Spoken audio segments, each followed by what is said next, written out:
Learning medicine is hard work. Osmosis makes it easy. It takes your lectures and notes to create a personalized study plan with exclusive videos, practice questions, and flashcards, and so much more. Try it free today. Despite being surrounded by harmful microorganisms, toxins, and the threat of our own cells turning into tumor cells, humans manage to survive, largely thanks to our immune system. The immune system is made up of organs, tissues, cells, and molecules that all work together to generate an immune response that protects us from microorganisms, removes toxins, and destroys tumor cells. Hopefully, though, not all at once. The immune response can identify a threat, mount an attack, eliminate a pathogen, and develop mechanisms to remember the offender in case you encounter it again, all within 10 days. In some cases, like if the pathogen is particularly stubborn, or if the immune system starts attacking something it shouldn't be, like your own tissue, it can last much longer, for months to years, and that leads to chronic inflammation.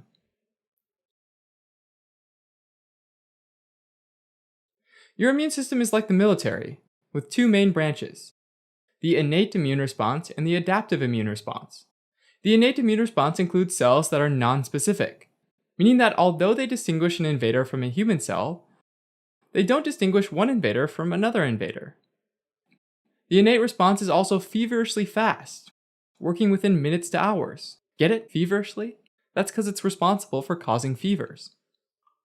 The trade-off for that speed is that there's no memory associated with innate responses.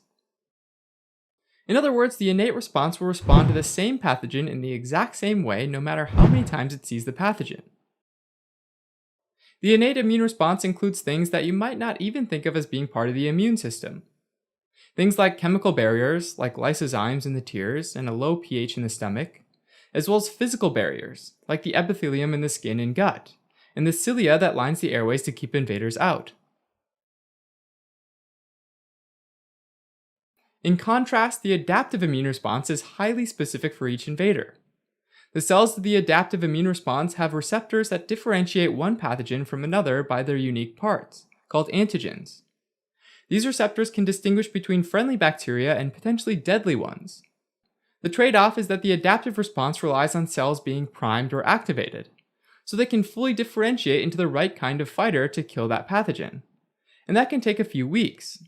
But the great advantage of the adaptive immune response is immunologic memory. The cells that are activated in the adaptive immune response undergo clonal expansion, which means that they massively proliferate. And each time the adaptive cell sees that same pathogen, they massively proliferate again, resulting in a stronger and faster response each time that pathogen comes around. Once the pathogen is destroyed, most of the clonally expanded cells die off. That's called clonal deletion. But some of the clonally expanded cells live on as memory cells, and they're ready to expand once more if the pathogen ever resurfaces. Now it's time to meet the soldiers, which are the white blood cells or leukocytes. Hematopoiesis is the process of forming white blood cells, as well as red blood cells and platelets, and it takes place in the bone marrow. Hematopoiesis starts with a multipotent hematopoietic stem cell, which can develop into various cell types. Its future is undecided.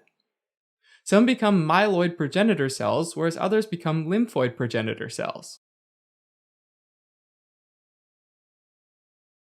The myeloid progenitor cells develop into myeloid cells, which include neutrophils, eosinophils, basophils, mast cells, dendritic cells, macrophages, and monocytes, all of which are part of the innate immune response, and can be found in the blood as well as in the tissues.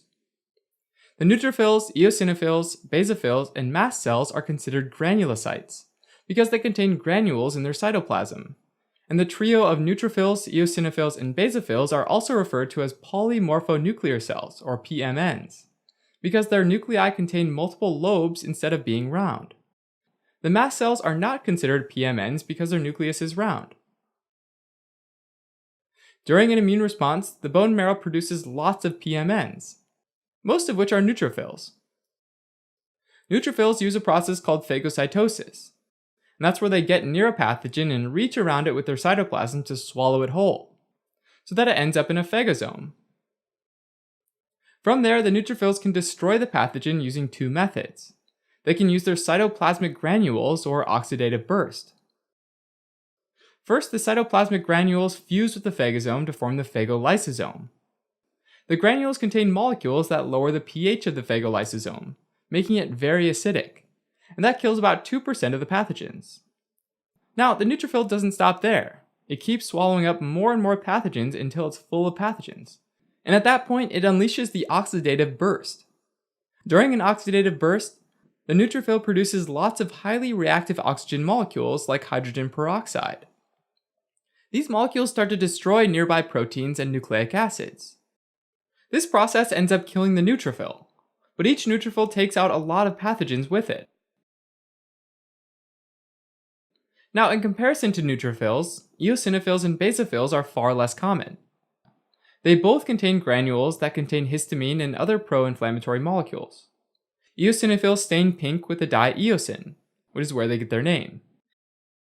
Eosinophils are also phagocytic, and they're best known for fighting large and unwieldy parasites because eosinophils are much larger than neutrophils and have receptors that are specific for parasites.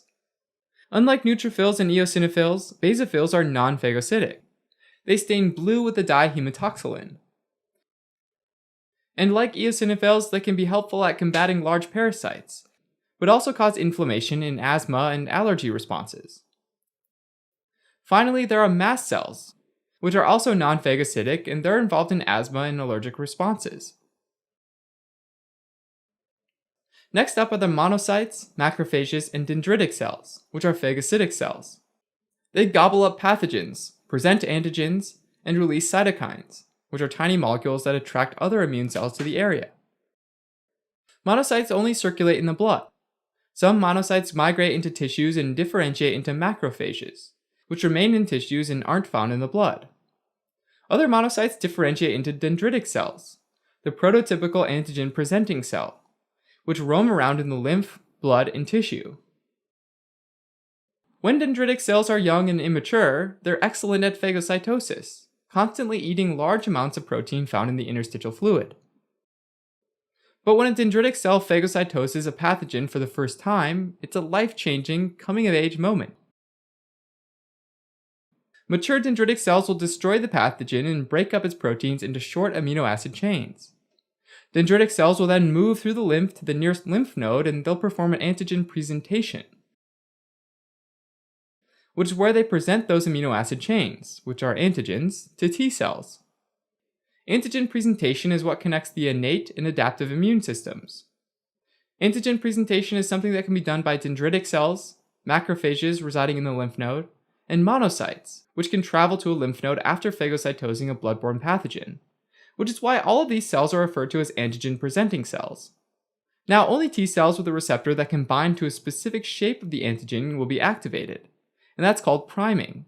It's similar to how a lock will only snap open when a key with a very specific shape goes in. However, T cells can only see their antigen if it's presented to them on a silver platter, and on a molecular level that platter is the major histocompatibility complex, or MHC for short. So the antigen-presenting cell will load the antigen on an MHC molecule and display it to the T cells.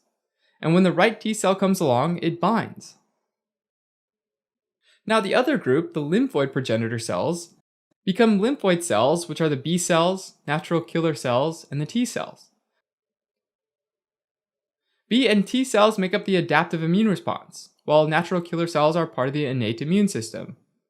B cells and natural killer cells complete their development where they started, in the bone marrow. Whereas some lymphoid progenitor cells migrate to the thymus, where they develop into T cells. All of the lymphocytes are able to travel in and out of the tissues in the bloodstream. Natural killer cells are large lymphocytes with granules, and they target cells infected with intracellular organisms, like viruses, as well as cells that pose a threat, like cancer cells. Natural killer cells kill their target cells by releasing cytotoxic granules in their cytoplasm directly into the target cell. These granules contain some molecules that punch holes in the target cell's membrane by binding directly to the phospholipids and creating pores, and some that cause target cells to undergo apoptosis, which is a programmed cell death. B cells, like T cells, also have a receptor on their surface that allows them to only bind to an antigen that has a very specific shape. The main difference is that B cells do not need antigens to be presented to them on an MHC molecule. They can simply bind to an antigen directly. When a B cell binds to an antigen that's on the surface of a pathogen, it's capable of phagocytosis and antigen presentation. So technically, they're also antigen-presenting cells as well. Like other antigen-presenting cells, the B cell loads the antigen onto an MHC molecule called MHC2 and displays it to T cells. When a T cell gets activated, it helps the B cell mature into a plasma cell. And a plasma cell can secrete lots and lots of antibodies. Typically, it takes a few weeks for antibody levels to peak. The antibodies, or immunoglobulins, have the exact same antigen specificity as the B cell they come from. Antibodies are just the B cell receptor in a secreted form, so they can circulate in the serum, which is the non-cellular part of blood, attaching to pathogens and tagging them for destruction. Because antibodies aren't bound to cells and float freely in the blood, this is considered humoral immunity, a throwback to the term humors, which refers to body fluids. Now, the final type of lymphoid cell is the T cell, and it's in charge of cell-mediated immunity. T cells are antigen-specific, but they cannot secrete their antigen receptor. A naive T cell can be activated or primed to allow it to turn into a mature T cell by any of the antigen-presenting cells, but most often it's done by a dendritic cell. Now, there are two main types of T cells, CD4 T cells and CD8 T cells, where CD stands for cluster of differentiation. There are hundreds of CD markers in the immune system, and these CD markers are useful in telling them apart. For example, all T cells are CD3 positive, because CD3 is part of the T cell receptor. So CD4 positive T cells are actually CD3 positive, CD4 positive. And these cells are called helper cells because they're like generals on the battlefield. They secrete cytokines that help coordinate the efforts of macrophages, B cells, and natural killer cells. Helper T cells can only see their antigen if it's presented on an MHC2 molecule. CD8 positive T cells are CD3 positive, CD8 positive, and they're called cytotoxic T cells because they kill target cells. Really similarly to how natural killer cells do it, with one major difference. CD8 positive T cells only kill cells that present a specific antigen on an MHC1 molecule, which is structurally similar to the MHC2 molecule, whereas natural killer cells aren't nearly as specific in who they kill. So now let's go through a complete immune response with a bacterial pathogen in the lungs. To start, the bacteria will have to get breathed in, slip by your nose hairs, past the cilia in the airways, and will then have to penetrate past the epithelium layer of the lungs.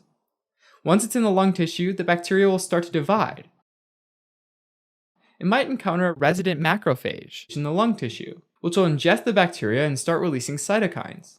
Those cytokines start the inflammatory process by making blood vessels leaky and attracting nearby eosinophils, basophils, and mast cells, which release their own cytokines in granules, amplifying the inflammation. Neutrophils from the blood, as well as fresh new ones from the bone marrow, dive into the tissue and join the battle. If the pathogen was a virus, natural killer cells would help destroy the infected cells at this point. This is all part of the innate immune response. Around this point in the infection, immature dendritic cells digest the pathogens and move from the lung tissue over to a nearby lymph node, where they present the processed antigen on an MHC2 protein to a naive T cell. The dendritic cell, which is part of the innate immune response, bridges the innate and adaptive immune response when it presents the antigen to the T cell, which is part of the adaptive immune response. Sometimes, if the infection is spreading, bacteria might find its way to a lymph node without the help of a dendritic cell. In this case, B cells, or part of the adaptive immune response, might directly phagocytose the bacteria and present it to a naive CD4 positive T cell. Either way, if the antigen is the right fit for the T cell, it'll begin to differentiate and undergo clonal expansion. Differentiated CD4 positive T cells will release cytokines that will induce B cells to differentiate into plasma cells, which secrete antibodies that'll go into the lymph and then into the bloodstream. The antibodies will tag pathogens, making it easier for phagocytes to eat them. Once again, at this point, if the pathogen was a virus, the CD8 positive T cells would kill any infected cells that express the viral antigen on an MHC1. Over time, as the invading pathogen dies off, most of the B and T cells die of neglect, but a few turn into memory B cells and memory T cells, which linger for years in case they're needed in the future. Alright, as a quick recap. The immune system has an innate and adaptive response. The innate immune response is immediate, but non-specific, and lacks memory, whereas the adaptive immune response is highly specific and remembers everything, but it takes several days to get started and almost 2 weeks to peak.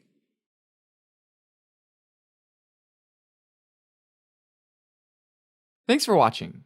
If you're interested in a deeper dive on this topic, take a look at osmosis.org, where we have flashcards, questions, and other awesome tools to help you learn medicine. Otherwise, you can always support us by donating on Patreon, subscribing to our channel, or following us on social media.